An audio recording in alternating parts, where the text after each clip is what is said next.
Votre matinale info sur Europe 1, Raphaël Duchemin. 7h45, chaque matin cet été, vous le savez, deux éditorialistes sont face à face pour débattre.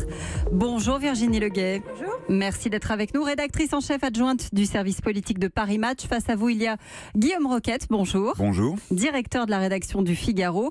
Ce matin, du Figaro Magazine, effectivement. Ce matin, Gérard Collomb est entendu par la commission des lois, devenue pour l'occasion commission d'enquête parlementaire sur l'affaire Benalla, puisqu'elle s'est dotée de prérogatives d'enquête. Mais toujours pas de prise de parole d'Emmanuel Macron. Pour quelle raison, Virginie Leguet ? Probablement attend-il que la situation se stabilise et que les choses soient établies de façon claire et pour ne pas être prise à revers par des informations qui interviendraient après sa prise de parole.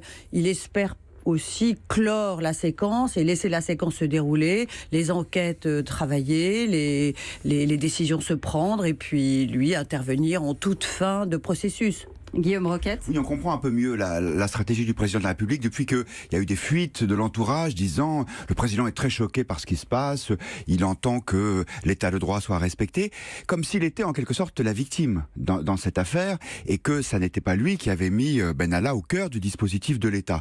Donc ça c'est la tactique qui à mon avis est assez contre-productive parce que on ne peut pas imaginer un seul instant que l'homme en question ait été maintenu dans ses fonctions sans l'accord du président de la République. Puis sur le fond, pourquoi il ne veut pas réagir ? Parce que il s'explique, il se met dans la position d'accusé. Ça veut dire qu'il est obligé de se justifier. Jusqu'à présent, à chaque fois qu'il y avait une crise, il l'ignorait. Il disait tout ça n'est pas de mon niveau, je ne réponds pas. Sauf que là, il va être obligé de le faire parce qu'il y a en quelque sorte un lien de confiance qui a été rompu avec le pays, avec les gens qui découvrent cette histoire et ils ne comprennent pas ce qui a pu se passer.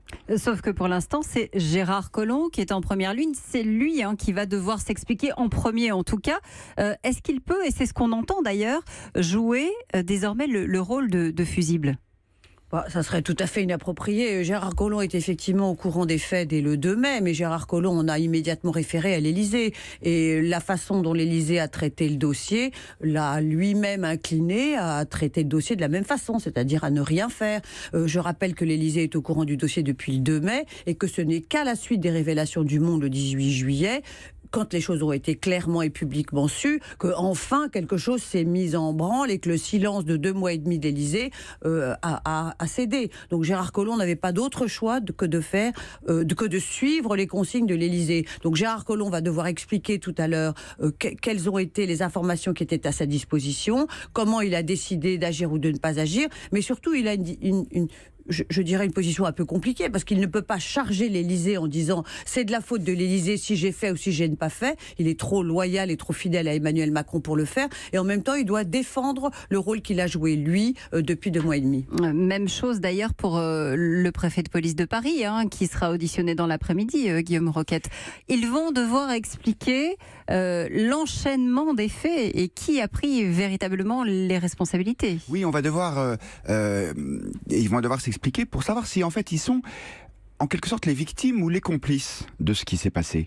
C'est-à-dire que les victimes, parce que l'un et l'autre représentent les plus hautes autorités de la police, et or la police a été dessaisie d'une mission qui était la sienne, traditionnellement, que ce soit la police ou les forces de gendarmerie, mais vous savez qu'aujourd'hui elles ont été en quelque sorte fusionnées dans leur organisation. Ça a toujours été des policiers ou des gendarmes qui ont défendu, qui ont protégé le président de la République. Et là, pourquoi est-ce qu'on a fait appel à une personne apparemment sans expérience, venue d'un monde qui n'avait rien à voir avec celui de la police et de la gendarmerie pour afficher cette mission. Donc, est-ce qu'ils ont dû subir ça ou bien est-ce qu'ils en ont été les co-organisateurs ? Et puis, il y a une responsabilité juridique, voire judiciaire, c'est qu'apparemment... ces responsables, quand ils ont appris ce qui s'était passé, auraient dû prévenir la police judiciaire qui avait eu des actes délictueux qui avaient été commis. Or, ils ne l'ont pas fait. Dans ce cadre-là, est-ce qu'on peut imaginer des poursuites contre les uns ou les autres, Virginie Leguet ? Vous voulez dire contre la police judiciaire, le préfet Ceux qui n'ont pas actionné le système d'alarme? Pour l'instant, vous remarquerez qu'il y a déjà des poursuites qui sont engagées contre les 3 hauts gradés qui ont transmis à Alexandre Benalla les extraits de vidéos qui le concernaient. Là, ils sont déjà, eux, incriminés et dans un processus judiciaire. Est-ce que ça peut monter plus haut? Est-ce que Michel Delpuech, le préfet, peut être tenu pour responsable de ses comportements? Qu'est-ce qu'il savait? Qu'est-ce qu'il ne savait pas? Qu'est-ce qu'il a autorisé? Je pense que c'est toute la chaîne d'informations qui va être précisée, auscultée, hein. Oui, au cours des auditions qui vont démarrer ce matin à la commission d'enquête de l'Assemblée nationale. Oui, la question c'est jusqu'à quel niveau est-ce que y a des fusibles qui vont accepter de jouer ce rôle-là. On peut penser que les policiers qui ont effectivement transmis les bandes vidéo à Benalla, eux vont se défendre et vont dire on l'a fait parce qu'on a eu des ordres pour ça, si c'est le cas. Le ministre de l'Intérieur, ça va être compliqué pour lui de dire qu'il s'est occupé de tout. Parce que plus cette affaire avance, plus on s'aperçoit que ça se décidait en vase clos à l'Élysée et qu'il y avait un niveau de pouvoir qui était donné à Benalla qui était quelque chose d'inimaginable. Même, regardez, quand il était brigadier de gendarmerie dans la réserve, du jour au lendemain, il devient lieutenant-colonel.